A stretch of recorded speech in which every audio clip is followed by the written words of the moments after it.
and welcome to the Friendship Flow podcast. My name's Katy, and I'll be your host.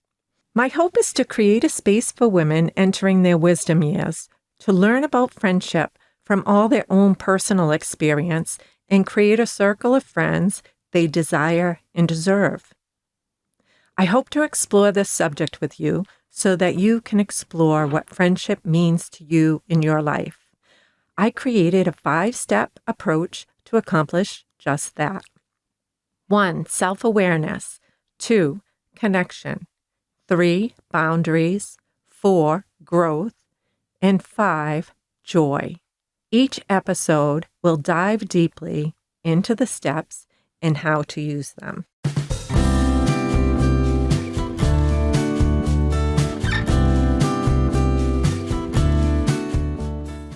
Hi, friends. This week, we're going to discuss the pause, how this simple practice can help in your friendships. One of the biggest shifts in my friendship hasn't been something I've said, it's been learning when to take that pause. So lately, I've been thinking a lot about the pause and how my yoga practice helped me with pausing, using the breath like you do in a yoga class to calm the body, reset. It's not always that long kind of pause, but the small, quiet space between feeling something and responding to it. The older I get, the pause has become one of the most important practices in my friendships. I don't rush to explain myself the way I used to do. I don't react as quickly. I try to look inward first and ask myself, what's actually true for me right now? What am I really trying to say? Does it even matter? Can I just think about it and not share it? And I've noticed this. When I give myself that time to pause, my relationships feel softer, clearer, and more honest. Because when you give yourself that time, you're going within and letting it resonate before you react. So today I want to talk about how something this simple, just slowing down, can quietly change the way we show up for each other. I think how we can change so many conversations and interactions if we just took that time to let whatever is happening register before we interact. Everything moves so fast these days that I feel like we're all just going through the motions sometimes without pausing to say what we really want to say or do what we really want to do. When we find ourselves in situations we can't control and none of our known strategies seem to be working, we tend to react. I know I do. If someone says something we don't agree with, we're quickly strike back with our point of view. And, I've looked at social media and just listened to conversations, and I've learned you're not going to change anybody's mind. So let the hairs on the back of your neck rise. Let the feeling happen within you, but you don't have to strike out. At least for me, that has made a huge change in how I react with other people. Or we make a mistake. We scramble to cover it up, to clean it up, so it looks pretty for everybody else. Instead of stepping back for that moment and taking that breath. I say it in my yoga classes a lot, how powerful the breath is. But it's so natural for us, and we don't think about it as a tool, but it truly is a really powerful tool. It regulates the body. It smooths our thoughts. When we practice this, it becomes easier each time. Another thing I say a lot in my classes, when the chaos is happening all around you, you can step back and let it happen. You don't always have to react to every situation, every stimulus. You can let things resonate. And striking back is not going to change the circumstance. We're unable to change a circumstance. We can only change our own reaction to it. So, for example, if it's snowing outside, we don't have to like it, but we can't change the fact that it's snowing outside. We can change our perception to it, how we feel about it, and how we react to it. But the circumstance itself will not change. Sometimes the pause looks like not responding right away, or letting something sit for a day, or realizing I don't really need to say anything at all. Sometimes that's hard for me.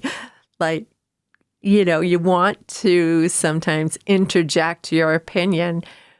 And at the end of the day, it really doesn't change anything at all. Sometimes just letting those conversations come through and digesting it until you're able to respond in a way that's going to be positive. Some of the things that I have explored, and you may want to as well, pausing before responding to a text that triggers you. This one really hit home with me, because it did. This actual step or response happened. I got a text from a friend, and I responded quickly without thinking. And not that anybody was right or wrong or anything like that, but by responding so quickly, it changed our friendship, and I regret it. I regret responding that quickly because I could have said it a different way. Another one is not immediately filling the silence when something feels awkward. When we're in those situations that the room gets quiet because someone just said something that maybe lands pretty heavy in the room, and you want to just change the subject to maybe the weather or something that isn't so heavy. But if we allow that space, that pause to happen, we're giving everyone the time and space to digest what's happening. And let it feel uncomfortable. That's okay. We don't give ourselves that opportunity. And that's when growth happens, is when we do feel uncomfortable, when we make that mistake. So letting a conversation end without fixing or clarifying everything. This one I've gotten much better in the older I get, is I realized my words don't have to always be the ones that try to straighten everything out. I can let a conversation just end and let the person have hurt feelings maybe, or whatever's going on, and allow them to have that. Choosing to sleep on something instead of addressing it right away. This one's huge. I am a yes person. I like to say yes. I like to, accept the invitation. I like to buy the ticket. I like to go. I like to say yes. But sometimes it gets me in trouble. So me and my husband both, we have taken up a practice for this one to always sleep on it. If it's a big decision, especially, sleep on it. It's going to be there tomorrow. make the decision after you've given yourself some space. The pause can feel uncomfortable at first. You might have that urge to explain or smooth something over or defend yourself. You might be fearful of being misunderstood. Learning to trust yourself in those moments instead of having to manage your own reactions. So instead of having to backstep and smooth it out later, take that pause. Manage it that way. The pause can feel uncomfortable because it asks us to tolerate uncertainty. That's a tough one. If you're anything like me, this is a process. It doesn't just happen. You need to practice it and see the difference. And then it does become easier, I promise. Sometimes I still find myself reacting, but now I know the difference. And it brings me back much sooner, and it allows me to redirect. So I don't let it fester and create even a bigger problem for myself. Often the moment we really need to pause is the time that it feels most intolerable to do so.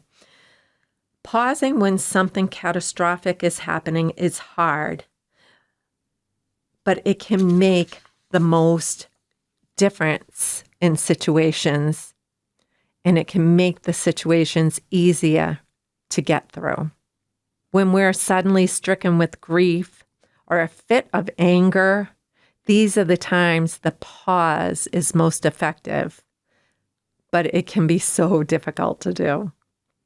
Again, the more you practice, the easier it will be when these life-altering events do occur. There's other kind of pauses that we can practice too, like taking a break from the news, social media. These create more space for things like friendship and real interaction. So, friends, I invite you to take the time to pause. Take that breath. Start to notice it as a practice and see what happens. I'd love to hear from you and how the pause works in your friendships and in your life. So please follow my Facebook page, Elevated Adventures Yoga.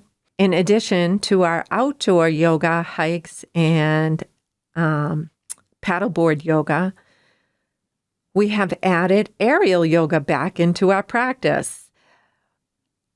We'll begin with our first aerial yoga class at Fountain Aesthetics in Cordage Park here in Plymouth. So grab a friend and come have some fun. I've also started a Substack channel that I'd love you to subscribe to. My blog on Substack is a place to reflect after each of these podcasts. If you don't hear the podcast, the blog can stand alone, but the subject directly relates to what we discuss on the show. So until next time, friends, have a great day, and I will see you next week.